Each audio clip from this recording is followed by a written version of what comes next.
दोस्तों, आज की जो वीडियो मैं आपके लिए लेकर के आया हूँ ये बड़ी महत्वपूर्ण है और इसलिए है क्योंकि सूर्य ग्रह जो हैं उनकी नीचता में कमी आ जाएगी। आप सोच रहे होंगे नीचता में कैसे कमी आएगी। आप किसी के लिए बहुत बुरा सोच रहे हैं, नेगेटिव सोच रहे हैं, बट आप कॉन्टिन्यूअसली उसके लिए नेगेटिव नहीं सोच सकते। आपका किसी से झगड़ा हुआ और आपको उस समय बड़ा गुस्सा आया। अब वो गुस्सा आपका 1-2 दिन, 3 दिन, 4 दिन बहुत ज़्यादा है। उसके बाद धीरे धीरे वो गुस्सा शांत होना शुरू हो जाएगा, धीरे धीरे धीरे धीरे। और हफ्ते भर बाद, 5-6 दिन बाद ऐसा, चल छोड़ यार, कोई नहीं, जो हो गया हो गया, ऐसे सोचोगे ना आप।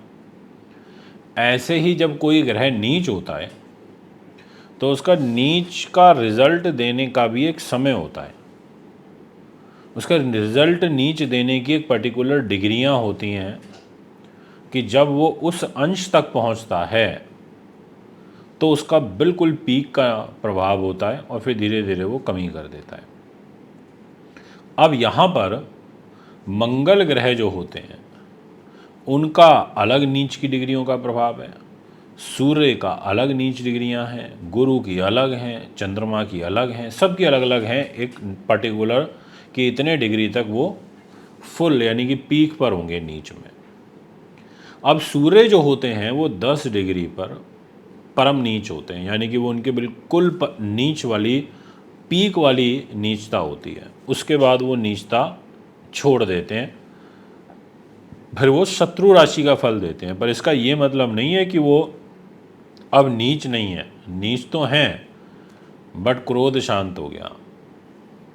उस प्रेमाइसिस के अंदर है, जैसे आपका झगड़ा आपके पड़ोसी के साथ हुआ, ठीक है, या आपका झगड़ा 2nd-3rd फ्लोर पर रहने वाले व्यक्ति के साथ में हुआ। 4 फ्लोर बने हुए हैं, आप ग्राउंड पर हो, अगला 1st फ्लोर पर है दूसरा व्यक्ति। प्रेमाइसिस तो एक ही है ना, बिल्डिंग तो एक ही उसी दायरे में है। 100 गज का अगर आपका घर है तो उसमें 4 फ्लोर हैं। ऐसे ही तुला राशि के अंदर सूर्य हैं तो नीच राशि में तो हैं, पर अब इस तुला राशि में भी जब वो 10 डिग्री को पार कर जाएंगे तो वो अपनी परम नीचता को छोड़ देंगे, फिर उनमें क्रोध में कमी आएगी, पर नीच फिर भी होंगे वो। बट हम ये कहेंगे कि अब जो नीचता है सूर्य की वो छोड़ दी उसने।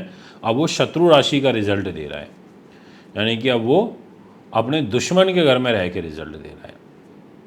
दिनांक 27 अक्टूबर को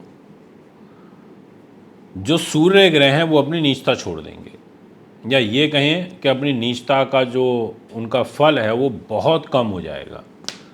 रहेगा तो सही पर कम रहेगा, क्योंकि शत्रु राशि में है, तुला में, शुक्र की में।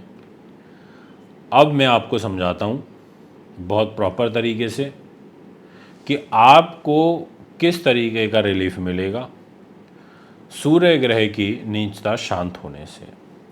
16 नवंबर तक सूर्य तुला राशि के अंदर रहेंगे, यानी कि सूर्य को अपना नीच का रिजल्ट 16 नवंबर तक तो देना ही है।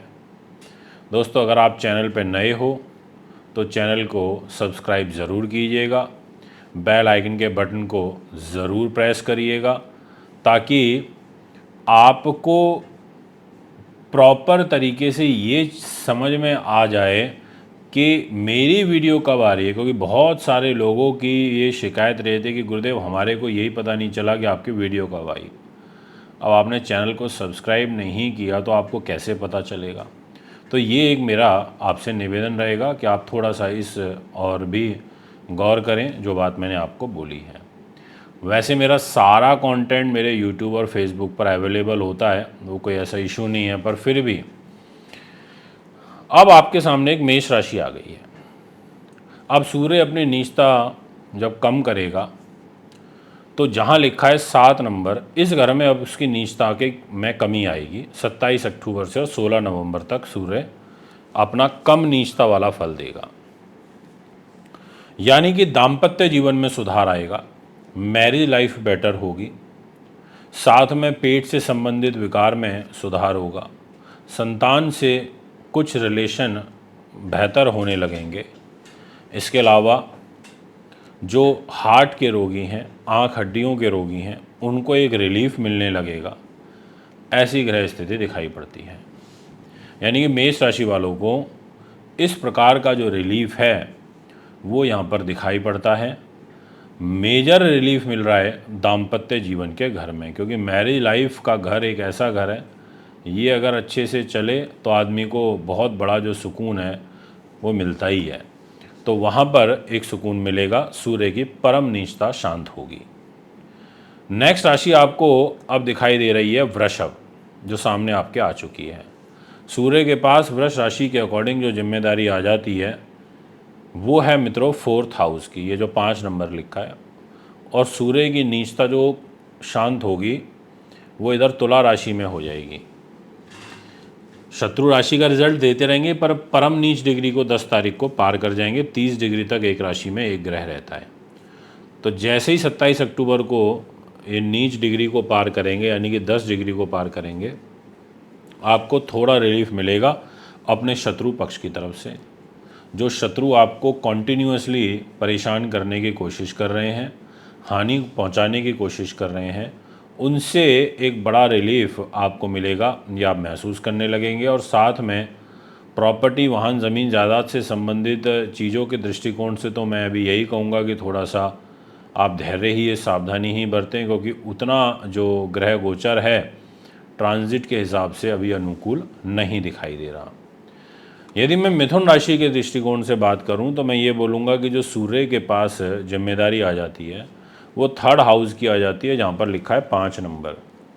यानी कि छोटे भाई बहन, मित्रगण, सगे संबंधी, यात्राएं, लेखन का, आवाज़ का, गायन का, जिनको गले से अस्थमा की प्रॉब्लम, सांस नली में प्रॉब्लम चल रही है, इस घर की जिम्मेदारी लेके सूर्य इधर तुला राशि में नीच चल रहे हैं अभी वर्तमान में। बट यहाँ पर जो इनकी नीचता है वो शांत होगी, यानी कि नीचता में कमी देखने को मिलेगी। और सूर्य यहाँ पर 27 अक्टूबर के बाद से आपका पेट भी ठीक रखेंगे, थोड़ा गले में भी आराम पड़ेगा, थोड़ा मान के चलिए 20-25% आपके अपनी संतान के साथ भी रिलेशन ठीक होने लगेंगे। और जो मानसिक रूप से आपको काफ़ी ज़्यादा तनाव बना हुआ था उसमें भी कमी आएगी, ऐसा भी आप महसूस करेंगे। ग्रह योग गोचर ऐसे प्रतीत होते हुए नज़र आ रहे हैं।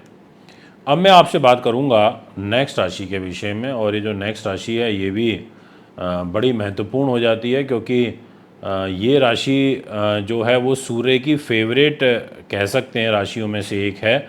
और राशि का जो नाम रहेगा वो है मित्रों कर्क।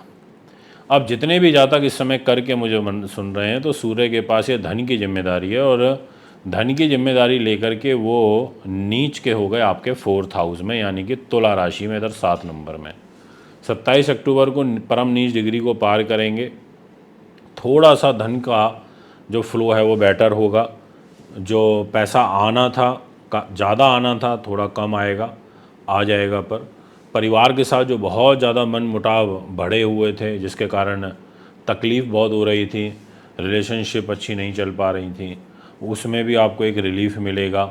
और यहाँ पर सूर्य ग्रह आपको एजुकेशन में भी जो बाधा पहुँचा रहे हैं उसमें आपको थोड़ा बहुत रिलीफ मिलेगा। और मेन चीज़ आपकी मदर की हेल्थ के ऊपर जो बहुत ज़्यादा प्रभाव चल रहा था नेगेटिव, उसमें भी आपको कमी देखने को मिलेगी, और उनके स्वास्थ्य में भी आपको एक पॉजिटिव प्रभाव देखने को मिलेगा। ऐसा जो ग्रह स्थिति है वो नज़र आ रही है। इसके अलावा आप थोड़ा सा अपनी चेस्ट रिलेटेड अगर कोई इशू चल रहा हो तो उसका ध्यान और सावधानी बरतिएगा, और अपनी वाणी पर, शब्दों पर नियंत्रण रखते हुए आपको चलना होगा।